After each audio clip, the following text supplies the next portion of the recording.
Shama na ye proteja kanga lokola le chombe na couves. Okomi singa lokola rescapa naufrage Titanic.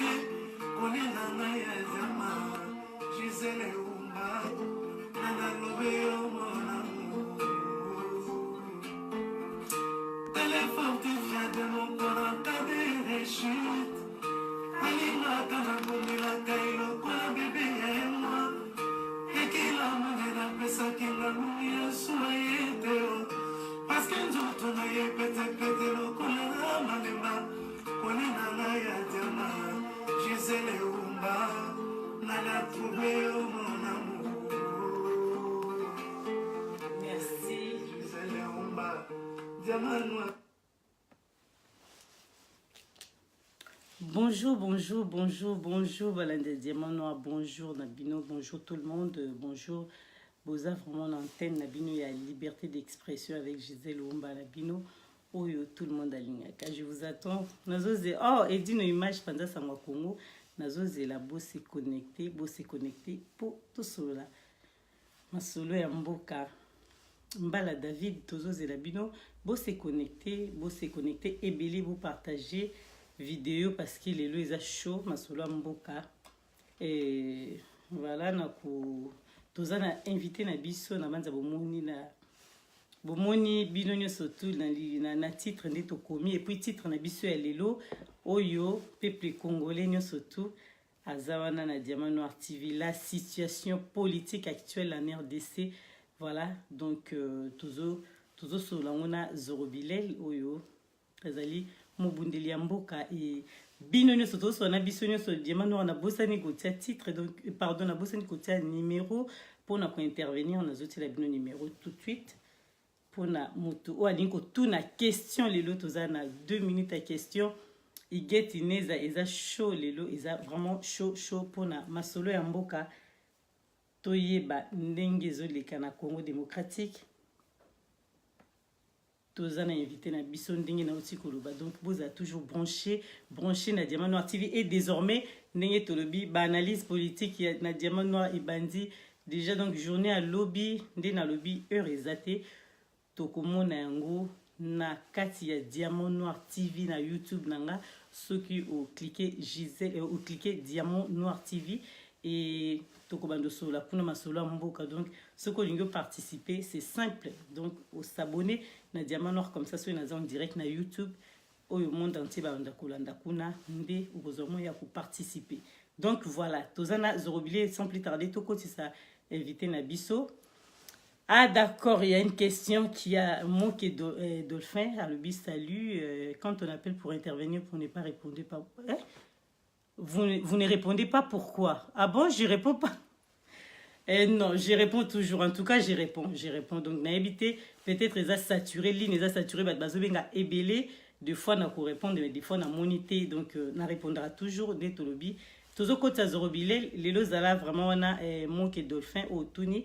Comme ça, tout sur la masula mboka ou kota ou intervenir, ils a problème té. Diamant Noir les a rapport tout le monde peuple congolais. Hier pour le bakembis donc voilà tozarana pour na masolo ya mboka na biso Congo tozoko t'inviter na biso poto solo la biso no surtout masolo ya mboka oyo tolobaki na bino makambo zoleka na RDC toluka Zorobilé tozala wana ajouter la biso donc azokota nati la en attendant azoti la bino titre pour to solo la. Ah, merci Papa Zoro déjà Zakiwana. Toté pardon numéro pour battre na question de tolbi tozana 2 minutes il y a question seulement ou tuni question et à pour répondre yo ndenge tolobi na introduction na biso Papa Zoro bonsoir. Bonsoir Gisèle Oumba Diamant Noir. Bonsoir na bandeko nyonso baza ko se connecter et matondo mingi na ba o ba ko kabola vidéo pona lolaka ya éveil patriotique, ya éveil de conscience, ya révolution kémétique Congo. Et comme esika moko na moko esika zali matondo mama. Merci. Les longs tous aboto bengi Papa Zoro tous na besoin tout solo là. Ndenge omoni na titre to komi la situation politique actuelle. Donc yo moko zomona na RDC na biso pona intro na yo o ba yebi batu nyos ba yebi na bango yo. mais tolingaka juste présentation parce que baoyo bakolanda ngo na YouTube mingi baza na mokili mobimba bazala na Facebook te baza na besoin bayeba nani Diamant Noir ayambi parce que eza émission soki esili bato oyo bakozwa ngo na retard baotala ngo na Diamant Noir TV nde bakobeta kuna bakozwa émission oyo. Papa Zoro na 2 mots ndenge tolobaka no se présenter encore. Zoro Bilel Ingeta Mukisi Metatron Kisimbi Kulumbimbi Mengu Mengu Nyamuzinda Munganji Naza activiste combattant résistant patriote congolais Matondo. Merci. Voilà toyoki biso nyonso tobandi ba question ya mboka ntango nalobi motuna na biso ya liboso po biso topesa ba question totuni situation oyo eza sikoyo na Congo na RDC maloba epa na yo na temps oyo actuel maloba epa na yo. Matondo Mama Gisèle Lumba Diamant Noir. Situation en mboka ezali situation eza kosala ke toza na statu quo. C'est-à-dire mutu moko te avancer mutu moko te reculer. Et lorsque nous sommes dans la situation statu quo, ezalaka bénéficiaire na mutu oyo azali na bokonzi ou azali na imperium parce que ye azali na situation oyo normalement il faut azala mis hors d'état de nuire. Donc ceux qui azali na position OK azwi te en répit, ye nem taza kozwa avantage. Toza en situation oyo eza kosala ke crise ya légitimité ezali na dimension impossible. Illégitimité ya pouvoir en place ya Congo eza kosala ke frustration ezali na kati ya commun de mortels congolais et les peuples, la population, la masse populaire congolaise est désemparée. Voilà pourquoi nous sommes dans l'obligation de mettre les trous dans les hauts, les barres sur les T et les points sur les hippo, mutuna mutu aeba. Eza mosala oyo biso tondimaka ko mema ngo na mokongo po ezalaka nango sa kitunga ya bawolo te meza ya mabanga o biso tondima et nous le faisons de manière patriotique na motema pe na molimo nyonso. Donc situation mboka ezali situation ya malonga te parce que le pouvoir en place est un pouvoir illégitime, c'est-à-dire un pouvoir oyo peuple azali ko reconnaître te ezali pouvoir moko ebotami na suite ya ba combine ya ba officine obscure oyo bazali ko abétir ko assujettir ko abrutir peuple congolais depuis 1483. Matondo mama. Voilà, les peuples attendent un changement lelo na Congo. Tomoni 100 jours total 100 jours oyo eza vraiment totalisé na Congo ke nini gouvernement ti lelo ebimite mboka ezotambola ndenge nini. Mama Gisèle Lumba. Oui. Tango batu baza koloba ke mboka eza en gouvernement te eza kokamwisa ngai. Mboka eza état eza composé na bat na 3 pouvoirs. Pouvoir législatif ou ezali composé na parlement, na sénat, na assemblée provinciale. Ezali composé na pouvoir exécutif ou ezali composé na présidence, na primature, c'est-à-dire gouvernement, ba premier ministre, na ba gouvernement provinciaux. Ezali composé na ba conseil judiciaire ou ezali composé na ba cour suprême, ba cour constitutionnelle, dans tous les cours et tribunaux ezalaka. Cour suprême musala na bango ezali kosala ba jugement comme ma justice. Pouvoir législatif musala bango ezali kosala mibeko ba loi.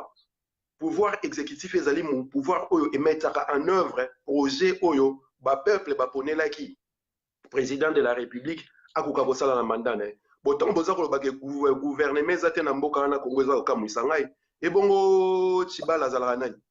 Tshibala za premier ministre à Congo, il est premier ministre ya mboka na suite ya accord ya Saint-Sylvestre. Accord ya Saint-Sylvestre wana o ezali na origine na yango na accord ya Kanchati o epesaka liboso Badi Bangasami mutu ya UDPS. Tant mutu na Saint-Sylvestre bapesi Tshibala mutu ya UDPS. Mais ba accord wana mibale batu baza komona kaka fin ya mandat ya le 19 décembre 2016. Na ba négociation esalamaki pa ba mupe na uesame na Kanchati na cité de Loya esika Tshilombo aza kofanda lelo. Mais batu baza kobosana ke ba accord wana o ebimisaka Badi Banga o ebimisaka Tshibala na o esali ke Tshilombo Bizimungu Pete wa Kanambe azali le président nommé ezali issu na ba accord ya Ibiza, ya Monaco, ya Nice, ya Paris, ya Venise. Donc ezali ordre successif ndenge bayokanaki yango boza komona situation ya statut boza osalaki 100 jours après 4 mois après l'élection gouvernement sikezalité ezao comme ça on bolo bango. Vous avez un président de la République ou azali issu na IDPS. Vous avez un premier ministre qui est issu de l'UDPS. Donc tout ça bien à mutu. Tshibala azali premier ministre na minito yo ba Roubert wa bazala 4 portefeuilles à l'état 4 ministères bazo conduire ba kaboli par rapport à ba oyo bazaki na conflit ya musala par rapport ya multiplicité ba emploi, c'est-à-dire ba bazaki élu ba député ba tiki ba abandonner ba poste na bon pour que ba na député to na sénat. mais gouvernement ezali na mboka ana donc ezokamwisanga ntango bato bazoloba ndenge wana. Mais papa yo lobi gouvernement ezali biso toyebi ke gouvernement nanu ebimi te tomoni trombo ekoki yo lobi gouvernement oui je suis tout à fait d'accord na nga naza d'accord na yo te mais nga naza na mpona kotuna motuna papa zoro biso tocomprendre te po gouvernement nanu ebimi te oyo biso nyonso peuple congolais toyebi motu nyonso susi na ezali ke tomona vraiment basali gouvernement à part premier ministre bato baza ebele batravaille na gouvernement eza kaka ndenge olobi te ke premier ministre aza wana bato ebele baza na batravaillaka na gouvernement toza na baministre ebele oyo bazalaka mpo baakompagne président pendant mandat na ye na 5 ans. Donc ntango yo oyebi na biso gouvernement ezali tocomprendre yango malamu te donc expliquer diamant ora comprendre na bato baolanda mpona na question mona tanga wana ndeko mwa akomi mais toyoka nanu yo bongo na kotanga question wana eza mpena makasi na bandeli lisusu élection présidentielle esalamaki na décembre gouvernement mongo eorganisaki yango gouvernement yango ezali issu na accord ya Saint-Sylvestre oyo basignaki le 31 décembre 2016 le gouvernement en question ezali ti lelo en activité badémissionna te Tshibala akenda kotika démission na ye te na présidence baministre bazalaka wana bakenda kotika badémission na bango te bazali ti lelo en activité en tant que gouvernement Bruno donc bato ya PPRD lingolo ba Bruno Tshibala muta PPRD donc muta IDPS. Ok, mais IDPS oya eza IDPS oya lelo te IDPS oya kabwana aza ya IDPS rassemblement tango esalamaka. Oui. Bruno Tshibala azalaka porte-parole ya rassemblement délégué par ye moko Etienne Tshisekedi wa Mulumba. Nayebi te tango ozobanga IDPS ekabwana ezali IDPS wapi. Soko ngoyebisanga IDPS oyo ya République tribale ya Talibani. Wana nena koyebisa oui ezali na IDPS moko ya République tribale oyo ezali composé na ba ethno tribaux na bato bazali na ba revendication ethnique bato bomonaka bango bayaka kofinga biso na ba Facebook oyo bomona bango baza kolekaka na ba TV oyo bango nyonso soki botali ba origine na bango bazali bato ya province moko ya mboka moko balobaka munoko moko wana eza UDPS te mais ezali conglomérat ya bacombinar oyo babetaki bale ya likolo ntango Tshisekedi akufi mpo barécupérer affaire wana ya UDPS yango boza komona mbutu ekoti na kati ya UDPS yango lelo ti ekomi na niveau basoldat oyo bazali sous ordre ya Félix Tshilombo Bizimungu Pétain Kanambe baketi na ndako ya Tshisekedi bakoti na cuisine bazwi nzungu bafarate na kati ya nzungu. Il y a un gouvernement au Congo, le premier ministre s'appelle Tshibala, le président de la République nommé s'appelle Félix Tshilombo Bizimungu Pétain Kanambe. Ti lelo ngai na bino toyebi ke Tshibala nanu apesa démission na ye te. Soki apesi démission na ye, Tshilombo oza obligé à nommer premier ministre asika sa gouvernement asika. Mais sauf que gouvernement sika wana po asala yango, il faut akende kopioche na majorité parlementaire oyo ezali na maboko ya FCC. Majorité parlementaire wana nde kopesa premier ministre parce que azali soumis na respect ya constitution. Eza logique ezali ndenge wana. Et soki olobeni nga sikoyo ke eza gouvernement oyo Tshilombo anomaki te, wana naza d'accord na yo. Mais mboka ezali machine oyo efonctionnaka basala yango de manière assez que yo ate okufi machine wana il faut continuer kosala mutu mosusu baza capable ya kosalela machine wana parce que soki mboka ekomi kodépendre na mutu moko soki mutu wana akufi c'est-à-dire mboka mpe ekufi yango ozomona machine wana bazosala gestion ya baaffaire courante sans doute mais bazali na gouvernement oyo ezali kosigné bamikanda oyo Tshilombo lelo soki asala action azali na obligation à consulter Tshibala na bato baza référé na baministère wana mpo bapesa avis na ye au cas contraire ekosalama te. Mais est-ce qu'il y a un espoir avec le pouvoir en place, les lobbies sont congolais? Espoir ezali pour le pouvoir en place? Non, espoir ezali te parce que ndenge nalobaki yango depuis tout à l'heure, pouvoir wana ezali issu na ba combine ya ba bureau obscur oyo etya main basse sur le Congo depuis la nuit des temps. Donc bato ba décider batya pouvoir wana oyo eza en place lelo, eza batu oyo balingaka biso ba congolais te. Balingaka mabele na biso po ba exploiter mabele na biso makila na biso po ba mela yango mais biso moko bakolo mabele balingaka biso te et mutu nyonso azali fruit ya volonté ya système wana azali fruit oyo ya kobebisa ba espoir ya peuple donc peuple a posé l'espoir te parce que le 30 décembre 2019 il y a eu élection présidentielle au Congo peuple a votaka mutu moko boye mutu yango bapesa pouvoir te. En retour, bino nyonso bokaka Tshilombo le 22 février, je pense que le 21 février, na Namibie à Lobiango, nous avions un deal avec Kabila. Après les élections, la majorité qui s'en dégagera, tout ça la coalition. Les loba komi FCC cash et loko moko UDPS et continue à FCC. Donc ça ba makambo ba tufo ba yebaka. naboyi kosala exégèse awa na bana ko expliquer mot par mot pona sala phraséologie na pesa ba sens ya maloba za koloba mais il faut comprendre tant na tolobi ke tozala ki deal pona après élection, c'est-à-dire deal wana tozala ki yango avant élection salama parce que adverbe wana après ba utilisaka yango avant élection salama tozo sala émission non parce que après na okende kolia na émission eloko na kosala sima émission donc non na sali yango te mais na émission déjà na osala donc on obi toyokana ki pona après ba élection, c'est-à-dire toyokana ki avant ba élection salama donc peuple congolais tant akenda ko voter na ba urne wana ezali na ora super sérieux basala ki parce que deal ezaki déjà ba yokana ki biso so to gagner na fin ba nini oyo yo mto kozwa masolo et to kokabola boy yango moni tant ba résultat ebimi Chilombo azui ba résultat au corner nanga pesa ki mais à la grande curiosité azali minorité de minorité na parlement na sénat kutu kolobate na ba gouvernorat kutu kolobate ba organe nyonso o etambusaka mboka eza na maboko na yete parce que ezali dili bayokana ki ndengo wana et dili wana eza na ba ramification na yebisaki yo ba ramification na ngo ezali na Saint-Sylvestre, ezali na Kanchach, ezali na Ibiza, ezali na Monaco, na Venise, ezali na Paris, ezali na accord ya Nairobi. Ba ramification na ndem tesali ki dili wana comme si Chilombo akomiana akomi lokola statut moko ya munene mais na socle na ezali na mabele. Donc il suffit ata mupepe mo aka mukie ki peka so abeti mupepe mukie tout tika statut wana akokoya. Yango zo mona bato Kabila bazana na singa na kingo, il ne peut rien faire. Et peuple na nyonso wana akomona kaka du feu. C'est pourquoi dans ce que dans la situation en statu quo, rien n'a changé au Congo. Espoir ezalité pour le peuple congolais. Par contre, espoir ekoya tant que peuple ako assumer leadership na ye. Yango mona ngai biso na kati ya mouvement na biso on a secrétaire général Renaissance du Congo Tolobaka. Nous devons être les leaders que nous voulons pour le Congo. Tolobate que Gisèle ou Mbouanda za leader na biso. Na koloba net Gisèle Lumba leader ngape naza leader yoko za leader et na lobaka yango toza 80 millions d'habitants na 80 millions d'habitants na biso nyonso to kotisi état d'esprit wana ya kozala leader oya kobikisa mboka Congo mukolo wana to kosenga Martin Fayulu to Zoro Bilel to Gisèle Lumba bapesa mot d'ordre te to bima balabala ngai moko na conscience na nga na kobima yepe kuna na conscience na kobima et bo retrouver ba millions de Congolais dans la rue pour mettre hors d'état de nuire régime ya occupation oyo eza kolata casquette ya lelo na kombo ya Félix Tshilombo Bizimungu Peter Wakanambe Matondo. Merci papa Zoro na moni ndeko moko akomi Dolphin akomi ke oza informé te parce que ba gouvernement oya Tshibala esi ba démissionnaki. Okolo bani na maluba o ndeko na lobi. Maman, démission ezali ndenge na pesi o démission ou accepter démission na ngai. So na pesi o démission répondre ngai te. Donc dans l'entretemps malgré démission on peut ça qui n'a ne quotidien en activité te. La démission rentre en activité au moment où va accepter yo olongwe. Sinon tenga ino zabilo on nga la kei na tiki. So na ye na obi na sengi démission. Avant démission comme en activité parce que yo za président je me suis référé à toi. Yo nem te décider bon na entériner démission na yo. À partir de mon olongwe étant dans entériner démission na yo na zone no même mutu mususu a remplacer yo.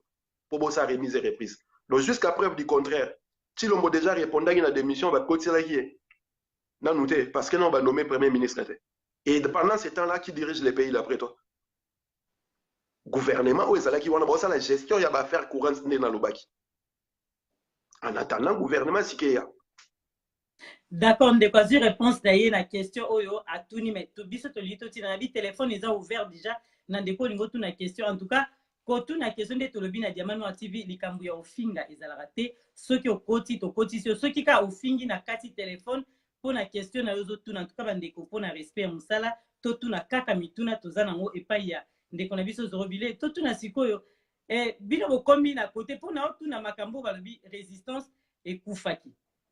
Okolo banini pour avant na tout na question na biso o to zana ngo mais na tout ni eza moi parenthèse na fungoli pour la résistance batunios balobi ke ba résistance bazara souste bozo travailler souste musala esili na ngo to zomona bozo sa so elokote. Okolo banini papa na biso Zoro. Oh. Résistance et Koufagina na bombe résistance. La résistance est bien un exercice. Tozaka resika tozalaka na ba revendication na sona discours na biso o tozana yango. So ibo ebisi biso ke résistance et matisi niveau ya ba masolo et komi kozwa ma masolo na ba angle mususu. Peut-être non za d'accord na bino mais résistance et koufita ngana vivant ba ndeko ebele baza ba vivant non ba koufite.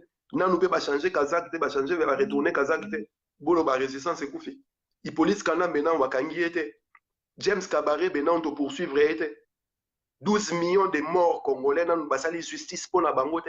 Le Congo continue à être occupé et pour la résistance est coupée. Tu vas comprendre, maman Gisèle Oumba, résistance auto-salaka, na répétaka yango, ezali réminiscence ya ba lutte ancestrale. Ba lutte o bakoko na biso babundaka déjà avant. La résistance n'a pas commencé avec Hippolyte Kanamba alias Kabila. La résistance a commencé en 1492, en 1492. Tango, Joao premier à comprendre, à Bongwami à commis catholique, et qui a comprendre que les Portugais ont occupé Mboka des forces extérieures du Congo et qui occupé Mboka résistance et Bandawana. Tous les batulura banvita nkanga banganga makaba babakimpa vita bato babambanji d'Angola bato babunda contre l'occupation au Congo. Et résistance wana bango basalaka yango til lelo biso tolobaka résistance. To atape to goza d'accord que lelo résistance échanger forme. Lelo mundele oya bande ko attaquer liboso a délégué pouvoir na et pas bande ko na bino batumindu po basala musala wana. Donc ole to atakaka mamo mundele ne to sala toza ko beta o to benga ka proxy ya mindele en même temps toza ko beta o to benga ka impérialiste ba anglo-saxon ba sioniste parce que bangonde baza ba vrai occupant ya mboka Congo. Ba o wana to benga ka ba rwandais ba ougandais ba burundais ba wana nyonso to belela wana bazali ba proxy, c'est-à-dire bato basala la musala na place ya mindele. Résistance ekufite résistance ezali. Merci Papa Zoro. Tozana ndeko moko en ligne azali. Bonjour ndeko na monyo bengi biso à partir à Maroc. Donc tozolanda yo Papa Zoro azoyoka yo tozoyoka pesa kumbo et puis otuni mutuna na. Oui, merci beaucoup Madame Gisèle Diamanoir. Donc Nazal Dolphin Moké. Donc Nazolanda Bino vraiment depuis Maroc. Et souvent, j'ai l'habitude de vraiment émission nayo parce que ici quand nous sommes au Belambo Cannabis RDC, donc nous sommes toujours là pour pouvoir apporter en plus donc concernant la situation de notre pays. Donc depuis Maroc, nous sommes Bino et puis nous invité à intervenir sur place. Donc on a béni justement pour une petite intervention concernant la situation de notre pays.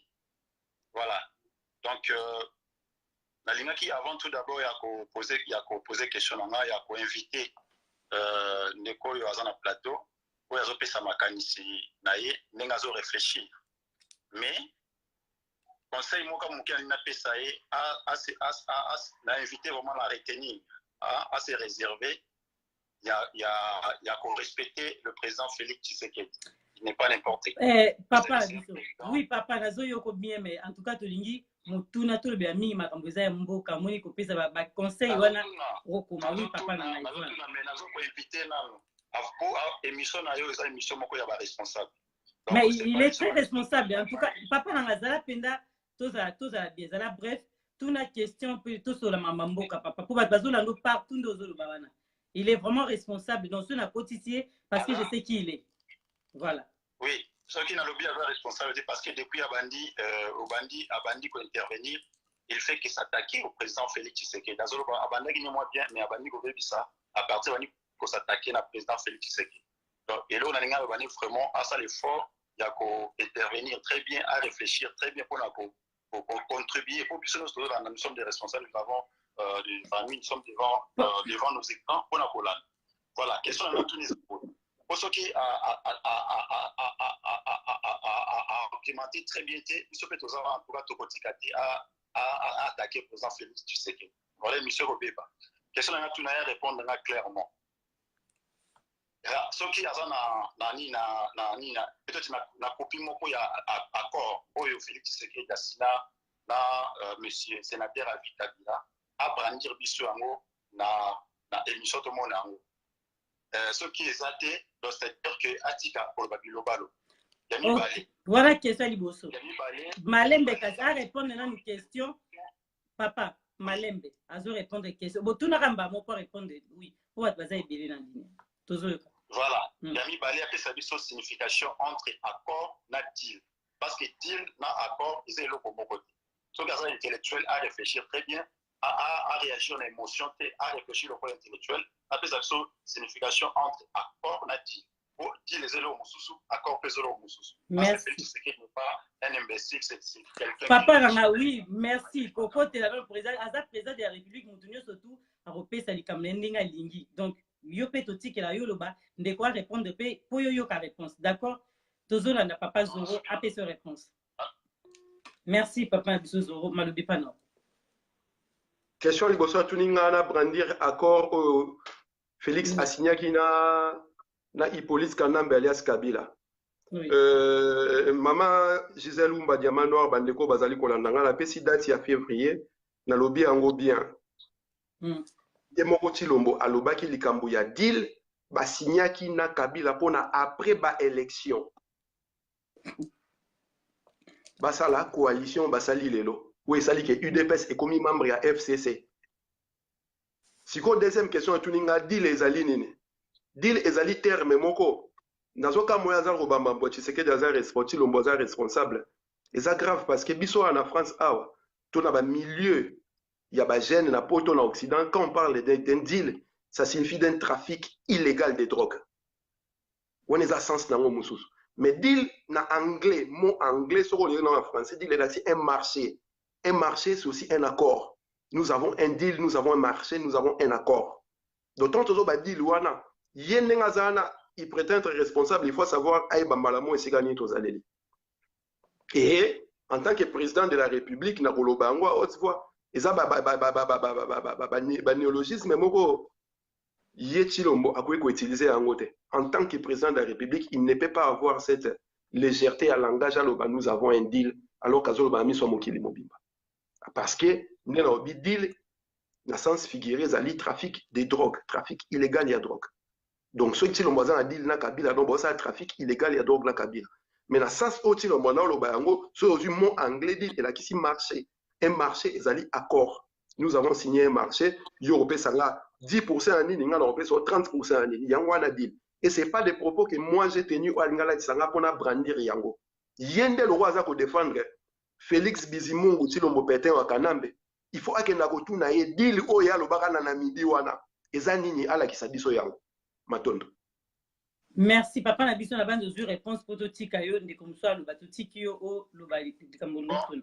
Maman mona potani aza na réponse claire te donc atelengani kaka donc pour la sakalo makambo eza na sentiment na emoko ayebi ko différencier deal na accord te donc atika loba petit pour eza na ba information claire te. Papa, donc pour na yo deal na accord, c'est le roman côté. C'est le roman côté avec expliquer en côté donc c'est le quoi l'explication claire. Te likamute yena nga tozo yo ka yo na balandinyo surtout yo na mukuse nyo sona 1 minute ko expliquer biso deal les anini accord les anini. Te yo kaza invité na yo fallait répondre biso. Mais nga la cotisation parce que yo comme ma obi ozo mema 1+. Donc ta undeko lokola papa Zoro éviter ça ma bête. Réponse c'est ayé. Ok, merci. D'accord, ok. Le cas où il est bien bas, c'est ma retour. Gisèle Oumba. Oui. Diamant Noir. Oui. Nous avons en direct, bandeko bazana biso na internet wana. Babeta mo deal na Google, ba o mona signification nango o azana motema malamu na. Atie la biso vraiment. Na moni bivaso la dame de fer azana bivaso betela biso deal oyebisa biso bien Mike lipopo atela biso deal akomela biso na biso no stomona do kwa ndeko alubike il y a surtout une question moi et tout répondre les até merci ndeko na biso to kota mutu à répondre papa. OK bon bongisa na mkisa na mutema batu na ya question bon ozonga sous tout à l'heure d'accord merci merci to kati ndeko na biso po tozana bato bema lelo totiki na question na e bato ba répondre ngo to na papa na biso Zoro lisusu to continuer na yo tozo tuna ke consti na proposition ya Moubaki concernant table ronde oyo alobaki. Proposition Moubaki pour la table ronde ngana loba déjà il faut tozala na honnêteté intellectuelle na mususu to salaka ngana tambola la vérité na bosolo muto abimsa yi masolo ya accord ya pardon masolo ya table ronde ezali levier Henri Paul Kabaïti. C'est lui le premier qui a parlé dans ma solo, il y a table ronde, il y a des Congolais pour résoudre un problème, il y a Mboka. Mais bon, il y a une analogie qui m'a la table ronde, Torokuta na Toro Solo là. Depuis 1960, les Congolais, ils ont conciliabule, ils ont accord, ils négociation, ils table ronde, tout ça là, ils kili. Et na ba nyonso wana ti Toroko mana accord ya San Sylvestre awa. To le kana ba San City. nyonso ya kokuta na to sur la poto zo réponse mais na ba makuta ni wana nyonso quelle fut la réponse par rapport ya problème ya mboka Congo. Est-ce que problème ya mboka Congo échangeaki na eloko moko te? Pour la simple et bonne raison que les vrais problèmes du Congo, ba acteurs politiques wana balingi kotia yango na mesa te, balingi kolobela yango a haute voix te. Et ba o baza na courage ya koloba yango, baza kokutana na opposition moko inimaginable, que ça soit au Congo, dans la communauté internationale. Problème ya mboka Congo lelo ezali, le pays est occupé. Nous sommes dans une situation d'occupation par nos voisins et la communauté internationale. Donc, ce qui tolingi to solution à problème ya mboka, tous a besoin ça table ronde, tous a besoin pour sangana bisonyo so ba congolais, ou tous ali conscient, ou tous ali na congolité, nous qui sommes liés par la terre et les sang Congo. Tous sangana pour na ko bouter hors du territoire l'occupant congolais. Une fois l'occupant est dehors, c'est en ce moment-là que tu offres entre biso ba congolais, to solo la ndenge ni to kosala pour na mboka ekenda liboso. Parce que tant que tu table ronde ya ba Congo ya ba bonga bosala wana, ba occupant pe ba rotinda ba délégué na bango na kati. Ba délégué na bango ba yana pour na ba ko empêcher bino bo évoluer. Pour mona on a San City, to monya on a Saint-Sylvestre, to mona na Kanchach, na ba accord nyoso basala que des poissons. Donc mon côté Simba. Idée à table ronde en Suède na ngoma bete. Kokuta ba congolais tout cela ce n'est pas un problème, mais le vrai problème aujourd'hui c'est réunir toutes les énergies congolaises pour chasser l'occupation du Congo. Et là il faut pas ça la d'où bango ba mubaki ba o baza bactère politique baza kuna o baza na kati ya système ya occupation. Il faut pas banda ko quitter là le système wana ba rejoindre résistance. Et dans la résistance, tous allions ba solution qui permettre biso to bouter hors d'état hors du Congo l'ennemi au azali ba occupant. O nga na bandele ngo zakara ba Rwanda ba Uganda ba Burundi mais za o to benga communauté internationale on a lobby impérialiste ba anglo-saxon na ba sioniste. Matondo mama. Merci papa Nabiso. Tozo continuer toujours na yo. Toza donc bakambo oyo mubaki ya lobby eza bongo tende lobby ba peuple congolais mais toi na likamoto ni to loba awa. Avant qu'il attend ba question ba ndeko na zomo ndé bazo koma eza ebele na moni Edimampo. Merci Edimampo Jean-Claude en tout cas merci na réponse na yo. A lobby bien que Zorobile la zone a raison, deal ezali accord. Donc désolé ndeko parce que ma réponse na yo oyo lobby eza bongo te et puis na moni Mireille Ngatwanga Alobi, la réponse des Zorobilel est très très claire. Donc, Batuyo Sobaza, d'accord na réponse na yo, Papa Zoro. Pesibiso, oyo, et dit na accord, eza iloko moko. Mais, tozo tuna, motuna na biso, o toza nango, ezali po na, makambu, ndenge zo leka na Congo, tobaki tokota muke na makambu, o eleki, situation, o eza siko na kati ya, parti politique o ezali UDPS o biso tozo mona ndenge nini ezoleka na Congo. Commentaire ne koza nini na ndenge makambo ezoleka na UDPS o ezali parti na biso na Congo. Et puis merci na ndeko ya komike Félix Tshisekedi azali président pour na tout peuple congolais. Donc baza na droit ba critiquer to batuna mituna concernant ye eza mabete. En tout cas, voilà na ndeko oyo okomi wana merci na makambo komi. Papa Zoro maloba na yo na situation ozomona siko ezoleka na kati ya UDPS. Oh, situation en cas de l'IDP, c'est la situation en haute trahison à la nation congolaise. Il y a situation, il y a trahison, il y a lutte pour le peuple congolais, bah, ça quand la bonne confiance, qu'au en 1981, qui s'est dit Akufaki. Donc, les autres comme une révélation, il y a Makambu Oyo, to bané ko dénoncé depuis 2014-2015. Balobaka lokuta et y a un ascenseur, et y a un escalier comme la vérité à un ascenseur. Disons, vérité à l'ascenseur, le coup d'escalier. Merci, Matondo.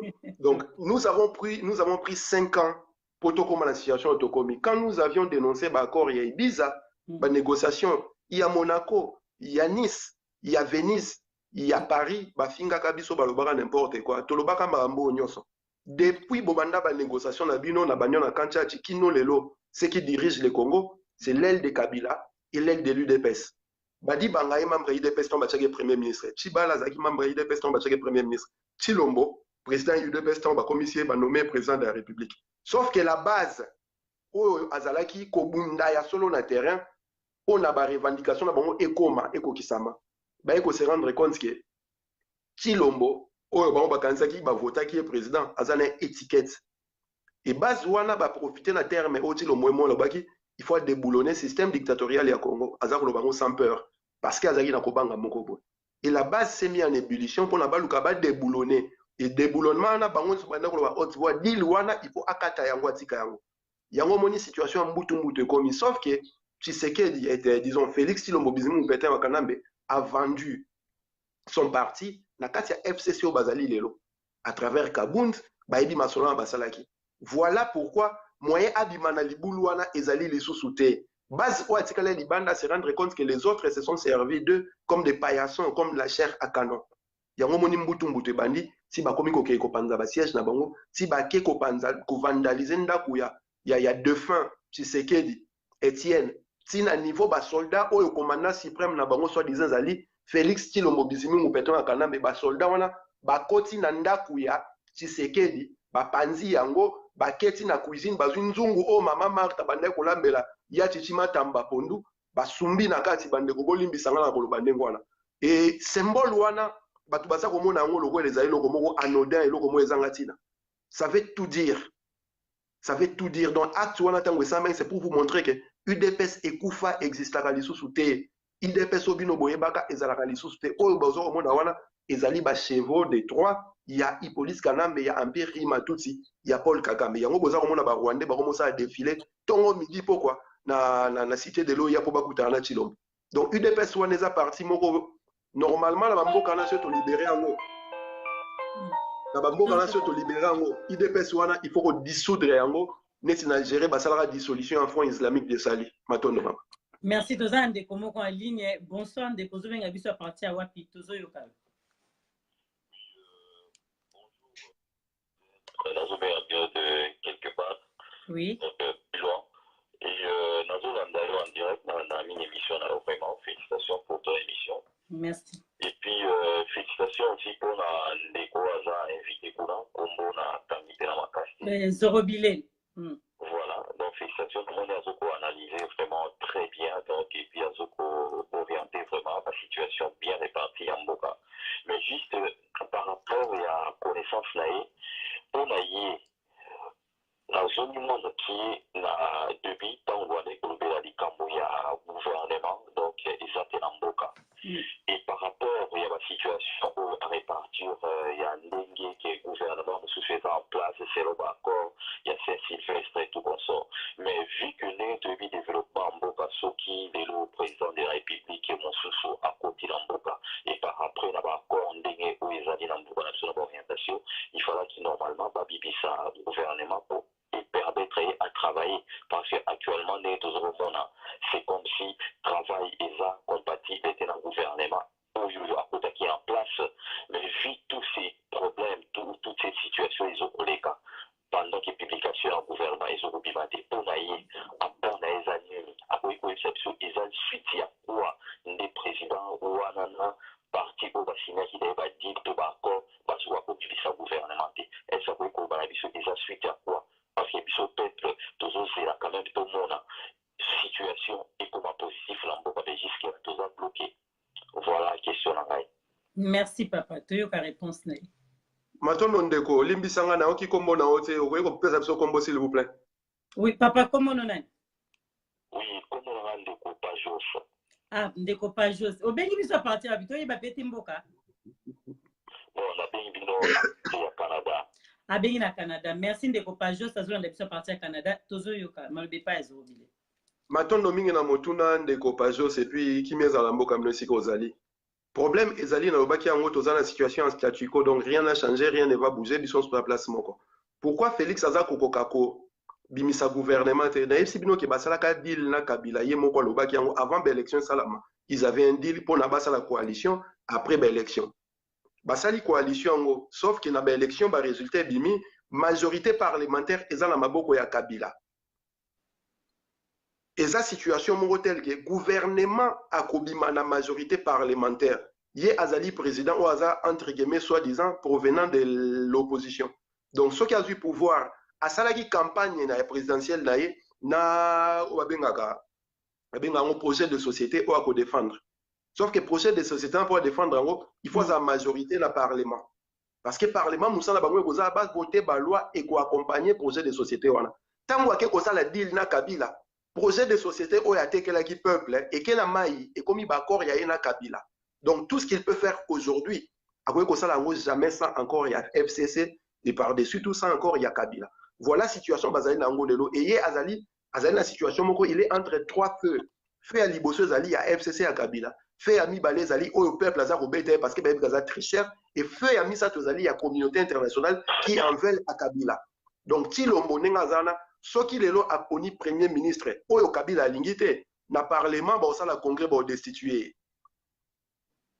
Tshilombo ndenge azana soki aponi premier ministre oyo communauté internationale alingi te akozala désavoué na bato wana akutana na bango et bakotika ye à la merci ya Kabila. Dans l'entretemps, Azan va promesse à ça qui n'est pas peuple, il ne sait plus sur quel pas danser. Voilà la situation Azan Angwa Lelo, où Azan Kosala qui Kino Lelo, Nanu, Abimsi gouvernement, Nanu Abimsi premier ministre, parce que le gouvernement actuel est démissionnaire, basé sur la gestion, il y a affaire courante. Et tant que beaucoup Bimsa gouvernement a sikate, gouvernement Tibala et Kozalawana. Après, politiquement parlant, la police semble autant que tu l'as joué autant pour dire qu'après une année à Rosana pouvoir, il y a dissoudre le parlement.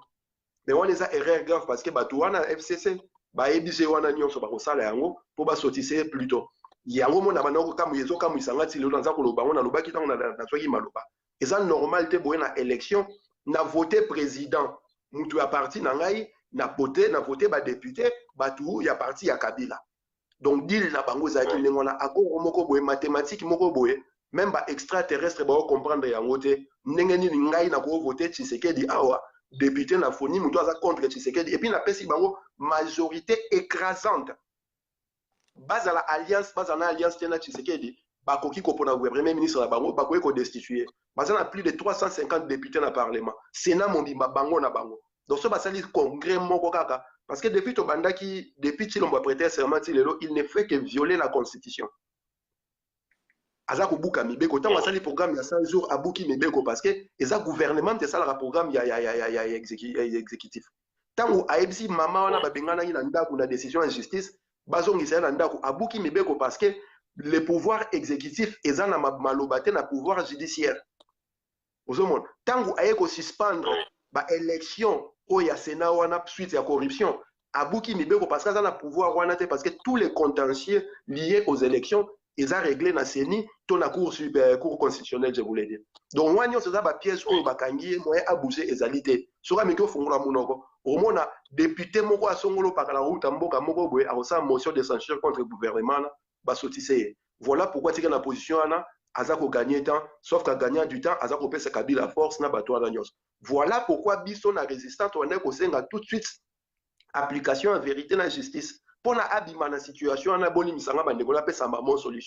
il doit démissionner et dire la vérité au peuple congolais. Nani a gagné à qui? C'est en ce moment-là que Batu Oyo yé azako frustré les lots, o a vexé, bako s'aligner la simanaye, on a kobundisa siko vrai moloki ya Congo, o ezali Hippolyte Kanambena ba occupant na bazar Katsamboka. Parce que nous n'avons pas affaire à Félix Tshilombo, nous avons affaire avec l'occupation. Il y a ba voisin na biso pe occupation, il y a communauté internationale. Félix Tshilombo Zakaka, ndeko na biso ba wana, on a ba kabola biso ba congolais. Et les Congolais, au bazar maël ya kolimbola ya ko maniola wana ya ba impérialistes sont tombés dans les pièges. Au moni bango bazar ko saline na sima Tshilombo en disant to sauver Tshilombo. Mutu aza kati ya libulu ba sauvaka yaka ke pa mutu aza libanda. Bokolanda na kati ya libulu te po bobi. Matondo. Vraiment, vraiment. Et puis, merci beaucoup. Donc, nous avons touché vraiment très très bien, mais premièrement, pour faire analyse dans Kitoko, orienter sur Kitoko. Mais tant que moi, la Mokapé, moi, si la chance que Kitoko, ça peut participation, c'est-à-dire, nous proposer, on a, il est présent, il y a proposer pour la mobilisation pour la solution. Parce que dans tout ça, les populations de deux victimes. Parce que ils ont continué à libérer du jour au jour la souffrance.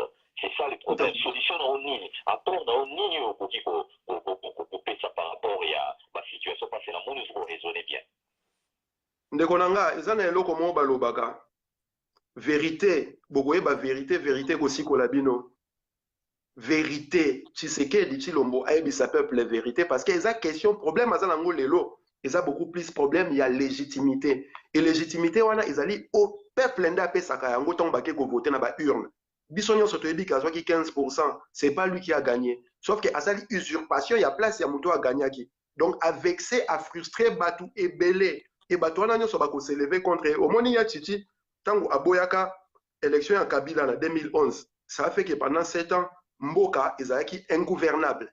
Et ya Tchitchi ezalaki kamoko exceptionnel parce que Kabila avait l'argent, il avait l'armée, l'impérium naïe. Mais quand il y a lelo ezaki azana impérium te azana elo côté mais azana le quoi étiquette, c'est-à-dire mboka ekoza ingouvernable na niveau moko et c'est le peuple qui va souffrir. Un vrai leader, c'est le leader qui est prêt à se sacrifier pour son peuple, pour ses troupes. Leader aza muto we la kiti ya bokonzi, aza muto yenda roya sacrifice pour bino nyonso boleka. Yango moni bato lwa ba Lumumba, ils ont tenu la tête haute baboma bango.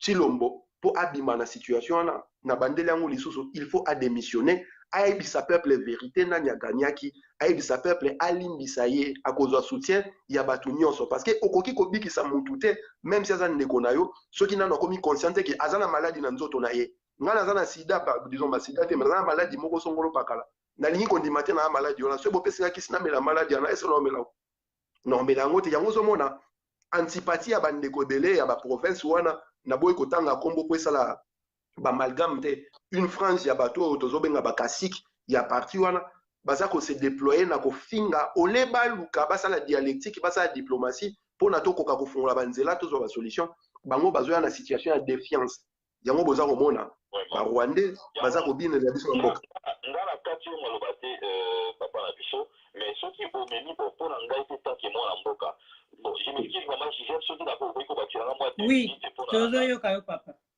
voilà parce que tant que ofingi te tokokata ombangu te tozoyoka biso koma mémoire na makambo azoloba eza na makambo mosusu vraiment azopesa biso mwa cour awa ya leson mpo tokoapprendre te mingi tosala na politike me nazomona ke azomema biso vraiment na nzela ndenge elongo bani yango na profite mpona naloba ke mais omoni te ke ndeko soki lelo ndenge olobi par rapport ya ye président Chilombo na par rapport ya badile parce que nalingi ndeko oyo mpe abengaki yo avant alanda makambo oyo olobaki ya dile explication opesaki ya dile yango wana eza baakord wana dile na sens du mot américain ndenge euta ndenge opesaki batewa mosusu tolingaka koloba ate eza baakord biloko basala makambo ebelebele ya mabe ya mboka mais ntango eza baakord plus secret ntango tobaa badile ya bamakambo esalamaka plus dans le secret mais sikoyo neti Kabila mpe na Jonani na ye Tshisekedi basali badile eza vraiment baakord moko caché oyo biso toza koloba te donc wana eza une parenthèse mokie nazongi na ndeko moko alikoki acontredire yo po amema yo na explication to na bapreuve ya dile to effectivement ndenge oexplikaki ke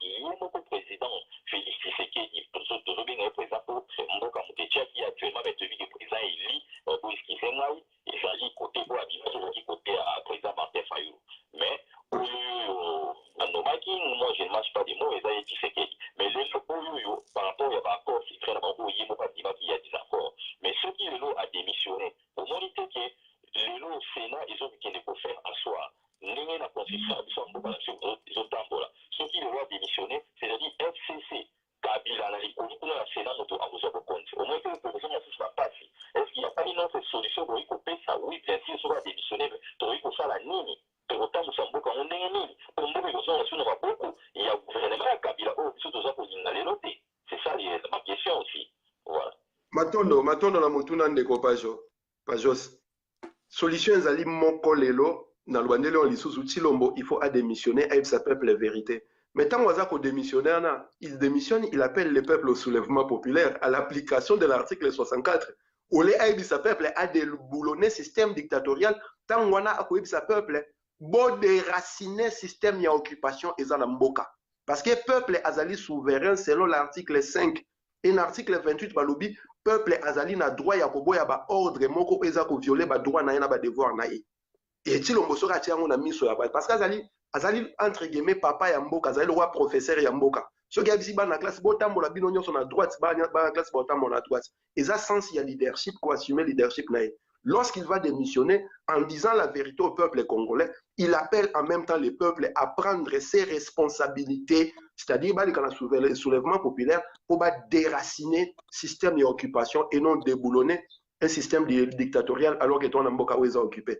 Donc solution ezaka na charte d'occupation na bango babenga la constitution article 64 matondo mama papa pardon. Merci beaucoup, merci mingi na ndengo fongoli la cerveau pe je crois que bateli bazolanda. En tout cas, s'il s'agissait qu'il y a na ozonga mais merci pour l'explication à les appuyer. Merci beaucoup maman Gisèle. Merci papa en tout cas, merci Tobi Monsieur tosola to continuer namoni makambo edima mpo akomini abi Kabila avait les pouvoirs, l'armée et les finances et il est de l'occupation. Donc Félix n'a pas envie. Félix a dans longue vie.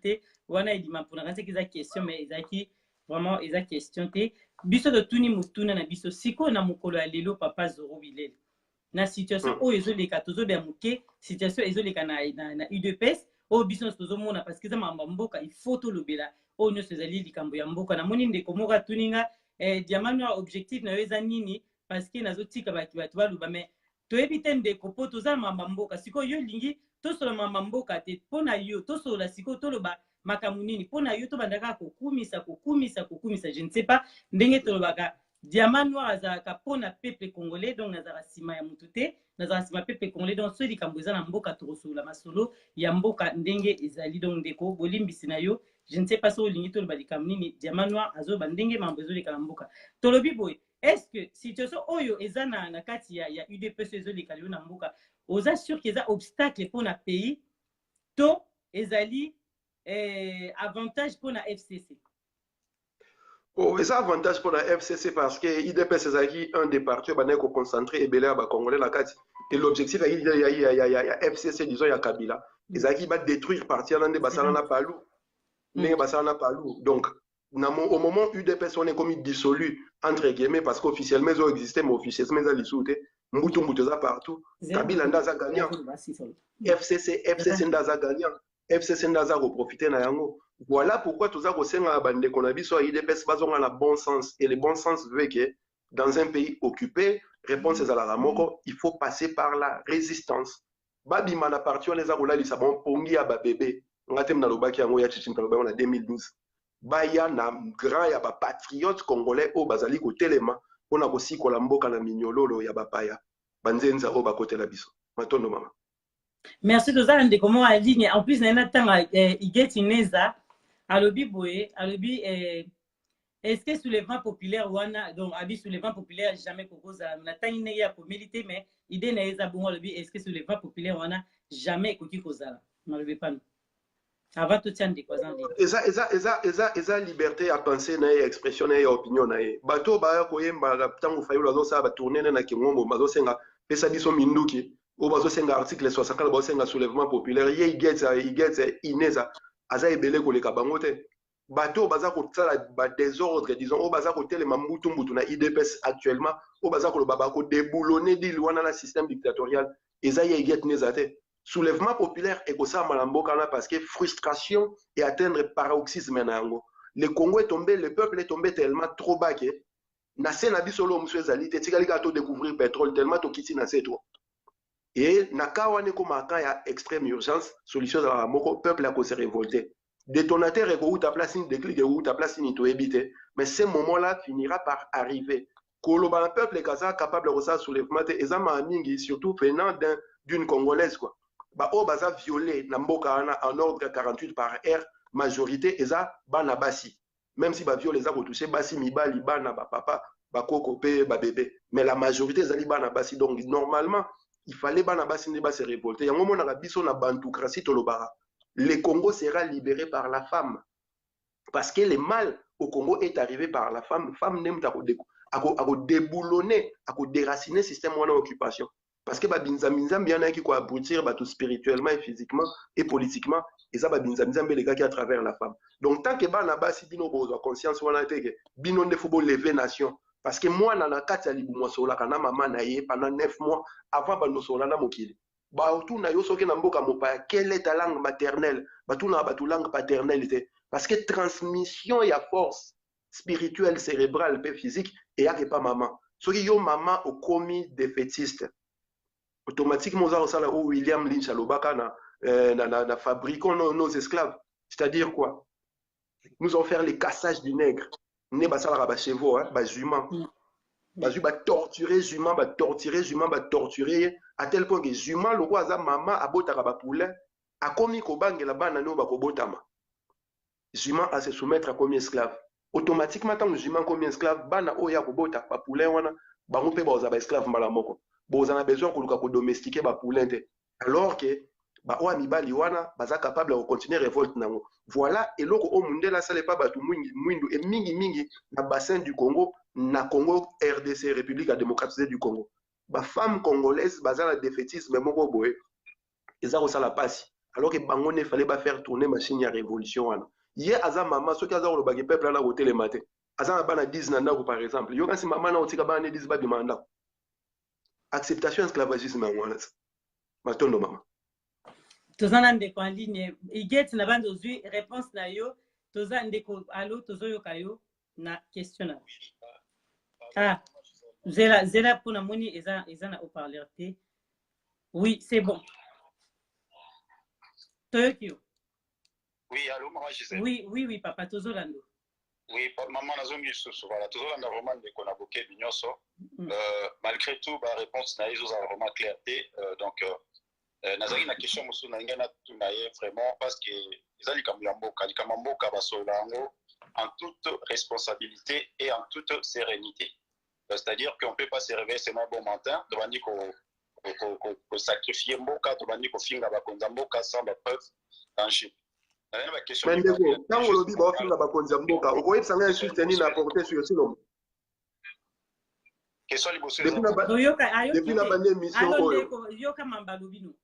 depuis la bande émission, et si gagné na fingi Félix Chilombo. Batunyo papa question. Ye Bizumungu, ye Chilombo. Bizumungu comment il appelle ça? Bizimungu pétin wa Kanambe. Eza insulte wana. Eza comment il appelle ça? Non, eza révélation, il y a comportement ou aza kosala par rapport ya bato basala la même chose que hier autrefois. Bizimungu na Rwanda pétin en France. La situation mboka na. Pardon? Te bozo so papa tozo so na te. Nazako pouvoir na nini? La question bozo na te. Eza pouvoir na dili oye mo aloba ki dili la siana kabila. Ou eza osala ke atuninga eso ka fingi wapi na Bizimungu ya kombo ya Félix te. Nazako pouvoir par rapport ya dili basinya ki oye mo aloba ki. Papa, je vois toute la question. Oui, merci. Papa, oui, tout le monde. Permettez-moi de poser la question à moi parce que Mme Mazolo vraiment déjà engagé mais c'est pas trop pour liaison d'éducation. Question de Bosso et Zaboy. Tant Mazolo que Félix Tshisekedi Sengeli a démissionné. Selon la Constitution, tant qu'un président de la République a démissionné, Motoyo et Sengeli a aussi Kanaï Zasena. C'est pour ça qu'il on a remarqué déjà Moutalamuka. On a ce qui Félix Tshisekedi a démissionné. Après Sima, ni mes collègues. On a une question de Bosso. Il y a ni balé et que parce que tant que nous avons fait ça, preuve, ils ont dit qu'il y a Moka. L'acceptation de ce preuve, Moko, ils ont dit que Kabila, Anomaki, Félix Tshisekedi. Alors, c'est tout à lettre, Moko, il y a nomination. D'accord, nos deux questions, il y a une troisième qui a répondu au Mibali pour comme bien. D'accord, merci. Bon, question de Liboso, Alobi, attends constitution. On a la Constitution, article 70, le président de la République est élu au suffrage universel. Donc, tant qu'on a suffrage universel de la Kissinine, c'est-à-dire Mboka Mobimba, tous les Congolais ont s'engagé à participer à l'élection. Sauf que l'élection est ça, les 30, Yumbi Benina Boutembo va participer à quitter.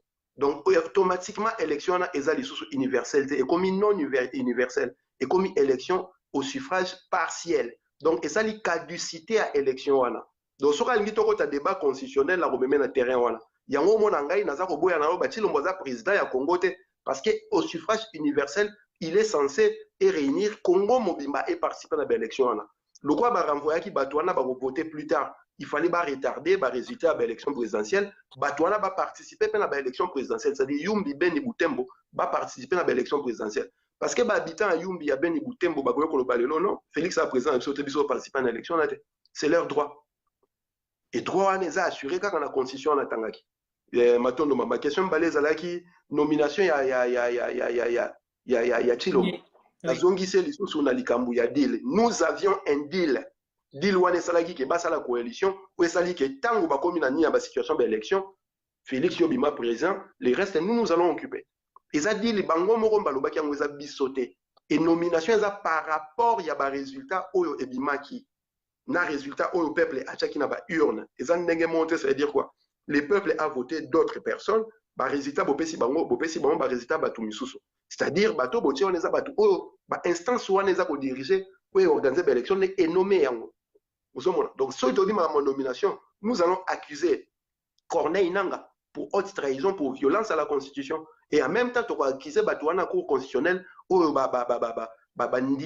résultat où ils allaient falsifier, où ils allaient erroner. Voilà pourquoi ils ont accusé haute trahison. Na bamboka où ils sont sérieux, ils ont chaise électrique, tout fusillade sur la place publique. Matondo maman. Merci, votre gardien de en ligne pour avoir réponse de cette fois-ci de Bimisa qui était. Tozo Yokayo, la réponse aux yeux en moi. Mais na moni yo lingi débat na olingi papa na biso to na question lingi pena bosa débat na zoroblé to zone sabino na tango débat quoi. Toza na posa ya réponse claire moi tozo landa question na zaki claire ayeb sabiso. Soki Félix Sekelo a démissionné. Nini ekoleka tata bana le à répondre de. Na répondaki na question n'est pas de quoi tuna motuna liboso, j'ai dit à haute voix que si l'ombo il faut sa peuple la vérité et appeler peuple na soulèvement. Toza la posture mo tel que toza la posture ya ko négocier te ya ko sala bala malamu te ba jeu douter vis-à-vis ba occupant. Toza la posture ya bitumba. Et posture ya bitumba, il faut engager les peuples dans ces combats là pour na ko gagner ngo parce que militairement parlant Kabila na bandeko na yo ba chaka epo ba Rwandais ba Ougandais wana bazana avantage mais ceux qui botte peuple liboso au nom de la souveraineté, article 5 de la charte d'occupation, le peuple a causé réponse. Tant que bâti l'ombois démissionné, on va démissionner, après ça Sénat pouvoir. Naza Koloba à côté de la confrontation directe, c'est-à-dire à démissionner et à bengi peuple en application article 64. Matondo maman. Merci Ndeko. Déjà, c'est là deux personnes. Attendez, deux personnes basées en même temps. Toyambi Ndeko na Brésil, Ndeko na biso ya Brésil, Tozo Yokayo. Oui, allô, Tozo Landayo, Tozo en direct, Tozo Yokayo. Allô? Oui. Nazo a été Gisèle. Oui, Namoni, et ça dit deux appels en même temps, on a décroché deux personnes et on s'est maquillé. Allô? Félix a démissionné. Ah, on déco toujours à Maroc, on déco Brésil à Bimi parce que c'est les deux personnes en même temps. Déco tout na mutuna to kata yo poto zo apende ko mususu lobi ke nani yako. Soki Félix a démissionné nani yako kamba mboka. OK, merci na question na yo papa Zoro à répondre. Na bandeli lisusu. Logique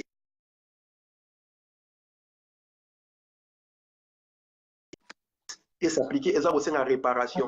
Tokoki ko sala accord na ba responsable ya bato na to garder bango en place. Tout tant que si l'on va démissionner, appeler le peuple dans soulèvement populaire. Soulèvement populaire et qu'on déraciner et l'Okwana. Et à travers Wana, il y aura un leadership qui sera décidé par ces peuples-là. Parce que là où les urnes ont échoué, la rue donne sa voix. Et ça la Wana depuis que le monde est monde. Merci. Tozune de Konabi dans le Brésil. Papa Tozo Yoko Tomoni déjà un numéro à Brésil. Bonsoir. Tozo en direct. Tozo Yokayo. Bonsoir Tozo Lando.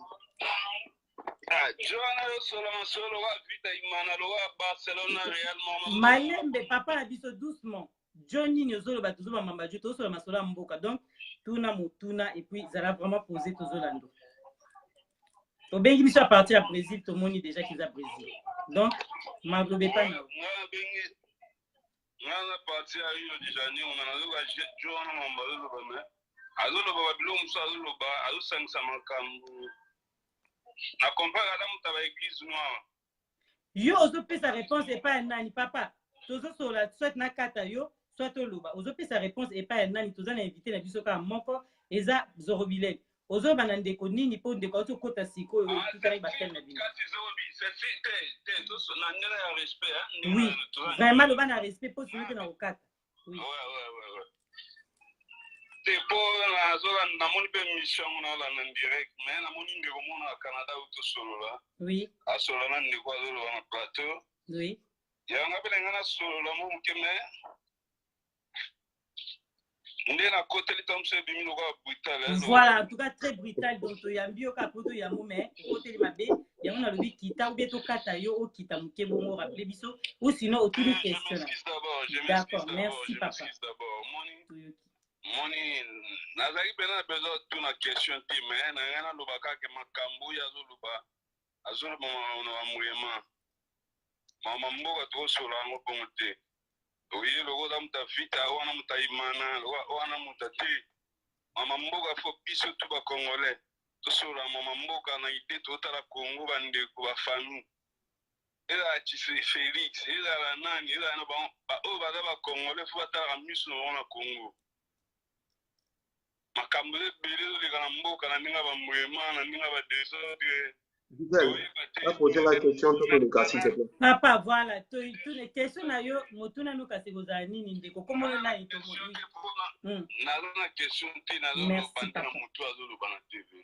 Merci papa na biso tomoni lelo photo kata yo tozomba sima, d'accord? Merci. Tokati ndeko vraiment bolimbisi po na jamano wa baby ke photo yamba biso no toza bana mboka photo yamba monsieur muto tuni question te naza obligé ya kokata yo po toza penal mingi na besoin ya masolo o etali mboka na biso na moni ndeko Mike Lipo Palobi. Je pense plutôt que cette constitution ne nous correspond pas. Peut-être devrions-nous répondre les sous-basements du manifeste de la CEL. Donc, wana na moni ndeko na biso Mike Mutu a lobiamo donc constitution la biso daki bien te donc je ne sais pas. Mais au moins oui. Eza pas si mingi parce que ndenge ba chrétien baloba mon peuple périt par manque de connaissances. Oui. Aboyi constitution on a pas chap manifeste dans le 1967 à la place. Ayabi manifeste dans le mamie comme na kati. Avant qu'on argumente ma monnaie il faut le bas. Na Congo tout sikala ko na constitution mon côté où ils allaient en faveur ya ba autochtones congolais ya peuple congolais ba kolo mabele.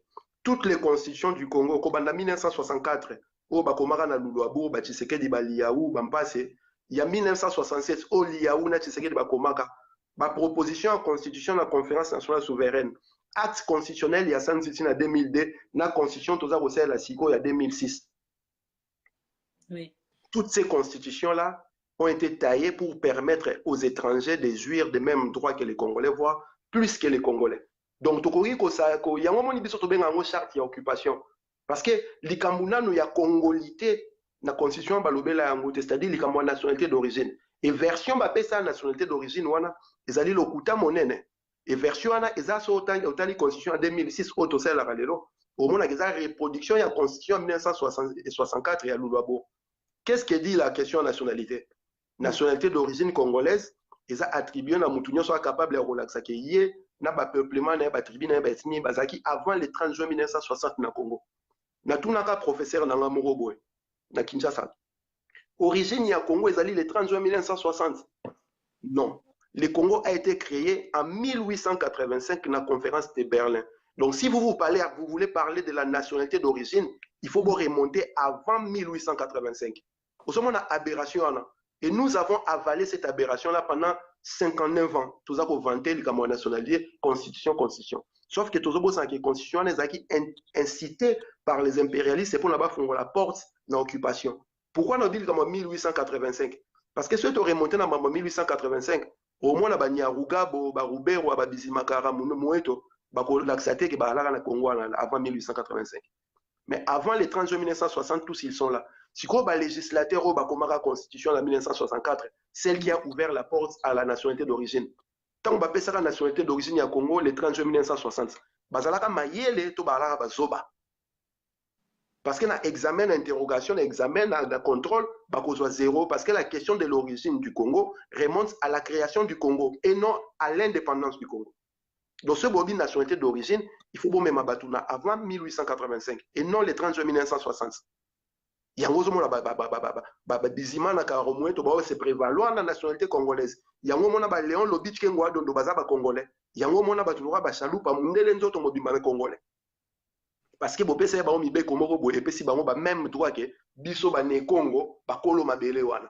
Et yo zo ko leso manifeste en zele oyo et ça qui abolition ya ba parti politique démocratique pour ramener Congo na bipartisme, c'est-à-dire deux partis. Kozanga ko ebandeza ko boma biso ba texte on attend toza ko lo bango il faut totanga ka ngo poto e ba ko argumenter matondo. Merci to komi penza ko kende na biso to chité na lelo to retourna pour la conclusion na biso. Est-ce que c'est quoi l'avenir du Congo pour na siko avenir à Congo ezani? Oh biso toza à travers des lumières, nous faisons circuler la vérité to lo ba la vérité. Et biso toza fruit ya ba espoir ya ba koko na biso oyo ba subisa ba atrocité o koleka kutu biso. Biso to mona esclavagisme mette ndenge salama to mona déportation te. Biso to mona occupation moko douce à basse tension. Et ngai na kolo baraki avenir na biso zali rose. Pourquoi? Parce que les peuples, la masse populaire, oyo, ba politicien na biso ko bana 1966 lelo, basalaka devoir na bangote, ya ko transformer masse populaire wana akoma masse critique, masse conscience, masse politique, c'est-à-dire à transformer masse populaire akoma peuple. Ba politicien so basala yango te, yango monanga na lobaka, il n'existe pas encore de peuple congolais, mais il existe une masse populaire congolaise. Moussala Obiso Tosal la diaspora depuis 18 ans, c'était de transformer la diaspora congolaise à une diaspora consciente, critique et politisée. Tant que Baba Kabila dégage, tant que Baba Kamboma Bélé, ils sont remontés il y a encore 10 ans, les Congolais balan na drapeau na bandako na bangote, banota ba drapeau na mituka na bangote. Les Congolais comment ko arborer drapeau ya mbokane pour na kolaksa patriotisme, même si drapeau yango ezali kaka ya occupation. Moussala Obiso ba combattant ba résistant tout ça na diaspora. Et ça, Moussala, aux classes politiques congolaises, il fallait ça depuis 1966, lelo. A comme sa peuple, wana, a comme sa masse populaire, wana peuple. De telle manière que tous à la besoin de sa peuple, était Bobby Malibanda se soulever. Parce qu'il n'y a que les moutons qui suivent les leaders, qui suivent les bergers. Peuple, à l'andaka leader, à l'andaka berger, te peuple, à salé la souveraineté naïe. Et Moussala, on a la transformation en masse populaire en peuple. Et ça, Moussala, à travers la micro, on a bino, Gisèle, ou Mabozo, Pesabiso, Tolo, Diamanoa, peuple, Azako, Kabiso, Tozo, Fungo, la Bango, Esprit, Lumbe, à Sergo, Zako, Salama, Bazako, Zoa, résolution, que Bazali, ba leader, au Bakobi, qui s'amboka. Au lieu, Toze la Martin Fayoulou, Toze la Jean-Pierre Bemba, Toze la Zoro Bilel, Toze la Honoré Mbanda, Toze la Songolo Paka, la leader, Ayakobi, qui s'abiso. Ngai n'a eu responsabilité en tant que leader au Bix Congo. Yopé Gisèle ou besoin responsabilité non. Bandeko nyon so bazali kota la biso bazu ba responsabilité na bango en tant que leader au Bix Congo. Solution comme on a. Et nga dans un espoir que solution ekozoma na makamboka Congo parce que nous allons mettre hors d'état de nuire les occupants, les proxys et leurs avatars. Avatar na bango ezali bandeko na biso ba congolais o ba koma kosela musala ya ba o bazali ko nyoko la peuple congolais lelo ba onyo so tchaban hors d'état de nuire et le peuple congolais boy ba ngo malamu ke mutu azana kata libulu ba bikisa yeka ke pa mutu azali banda et so ngo bikisa mutu na libulu okota na libulu te po bimisa ye okobimisa ya à partir ya libanda et musala toza ko sala yango donc mutu na mutu sika ezali ala muka azwa conscience akoma critique akoma politiser makambu ya mboka Congo etali tout citoyen congolais et tant que ba article 64 bobi tout citoyen congolais a le devoir de mettre en échec un individu qui veut diriger le pays par la force ou un groupe d'individus qui veut diriger le pays par la force ou par la violation de la présente constitution. Ils ont devoir, ils ont impératif, ils ont obligation, ils ont droité. Et droit wana ba pesi yango na citoyen nyonso ngai yo na ba oyo bazako kanisa ke peuple wana ko se soulever te. Ils ont devoir ba pesi bino ya ko appliquer article 64 parce que la situation que nous vivons aujourd'hui, est une situation pire que 1997 quand Laurent Désiré Kabila a pouvoir. Et vous remarquez, dans 18 ans, pour faire un police Kanambe, vous ne jamais comment on a un génocide, il y a Tutsi ou Tougona la Rwanda, à Kongo Mamoutouna. Vous ne jamais comment on a Hippolyte Kanambe à recevoir Paul, disons, James Kabaré, na palais de la nation. Mais si l'on depuis a besoin de sacrilège, ils parce qu'il faut qu'on brise ciment et la nation. Nation et vimbaka et résistaka. Na makila ba martyr na ya bato ba kufa kipona yango. Ba 12 millions de morts na biso, ba 15 millions de morts oyo Léopold a sacrifié. Ceux qui vont memeli bango justice te, ceux qui vont honorer bango te, nation et ko survivre te. Et tant boza ko betela ba agresseur maboko, boza ko yambana, boza ko ignorer que bino moko boza na génocide wana, bozo ke ne kolela ba bibembe bato. Milimo ya bande ko wana lokwe boza na kimiante et ko memamboka na mwete mwete. Yango monaka depuis 1960 lelo Congo est parce que ceux qui sont morts vraiment pour cette nation-là n'ont jamais été reconnus et honorés comme tels. Et le message dans le passé dans le bandeko balandi. Et si quand on se bozalaka, bokanisaka bandeko o bakufa pona Congo, botangaka bakombo na bango, le génocide au Congo est une réalité. Tant on va plus de 12 millions de morts, et ça makambo solo. Nous insistons lelo. C'est une guerre à basse intensité. Mais avant, on a 1885-1908, Léopold a salarié génocide, il y a plus de 15 millions de Congolais. Mémorial nango ezara nulle part. Bosala mémorial moko te pona kokanisa bandeko bakufa pona Congo. Mémorial moko te zalaka pona ba Congolais o bazali déportés outre-Atlantique, ba o bazali na Caraïbes, na Antilles, ba o bazali na ba Cuba, ba o bazali na ba Brésil, na ba Colombie, na ba oyo milimo na bango esuka na kati ya Océan Pacifique na Océan Atlantique ba o bakufa. Vous n'avez pas de mémorial, mais vous êtes apte ya kokenda kolela bibembe ya bato. Alors que matango na bino moko non bosilisi yango te. espoir ezali parce que nous allons remettre le cerveau du Congolais à l'endroit parce que le cerveau du Congolais se trouve à l'envers. Matondo mama Gisèle Wumba na ndenge opesaki nga maloba ya kokuta nsu na bandeko. Et puis matondo mingi na bandeko nyonso baposer ba question na malonga na mabe ezaka na cadre ya lumbe ya cerveau pour na tozo ba solution ya kosikola mboka. Ingeta. Merci na bato nyonso balandi biso nde tolobi émission tokoki kotiango molai mingi te oyo babandi na retard bakota na Diamant Noir TV nde bakolanda yango lobi na ntongo bokozwa yango mobimba nango na papa na biso Zorobili. En tout cas merci na ndingo ozalaki mot de la fin oyo kozala nini mpona kosukisa pena na mokuse to mbote. Mot de la fin ezali kaka bandeko ifo boyeba ke likambo na Congo eza likambo na bongo bongo cerveau. Donc soki cerveau na bino ezali kaka endormi, soki cerveau na bino ezali ko se comporter na conscience collective lokola ba mouton ba se comporter kana ba troupeau, bomona bo bando kolanda ba leader, bo bando kolanda ba pasteur. Mais mingi balanda ba pasteur ba eba te pasteur étymologique mais la kisi muto akengela bana na mpate ba mouton. Donc soki oza ko benga muto wana azali pasteur na ngai indirectement oza ko loba ngana azali meme na ye. Inconscience yango wana spirituellement parlant okomi meme pe ya solo. Voilà pourquoi nous devons être les leaders que nous voulons pour le Congo. Arrêtons de penser qu'un individu va sauver le Congo. Pensons plutôt que moi, où je suis, je vais sauver le Congo. Nous, où nous sommes, nous allons sauver le Congo et tous ensemble, nous allons faire ce travail-là. Tout ce qui est la moussala, côté, tout ce qui est la résistant, combattant, tout ce qui est la politicien, avatar, mais ils ont le devoir patriotique. Il y a citoyens congolais qui sont à la moussala. Et en ce moment-là, tu as un bon soulèvement populaire. Tu as un bon sangana bobima, tu as un bon changer ma cam. Matondo mingi, en tout cas, bande ko botika na bako. James Kaka zonga sengi numéro na yo, en tout cas, yebo zora zana amoni ndengo komi na pesa ye numéro na yo. Mais nga na pesa ba numéro ba kite, yemo ka invita zana soki penda linga pesa numéro wana James Kaka zongo azo senga numéro na yo, yo moko landi. Donc réponse les anini na numéro na 5. Fais un numéro, maman Gisèle, regarde, na inbox, on fait si on espère bien. D'accord. Bon, d'accord, en tout cas, merci, non, papa. Tokuta nimba sima, émission balandango na Diamant Noir TV. Bakoko baza no Gisèle, ingeta. Merci.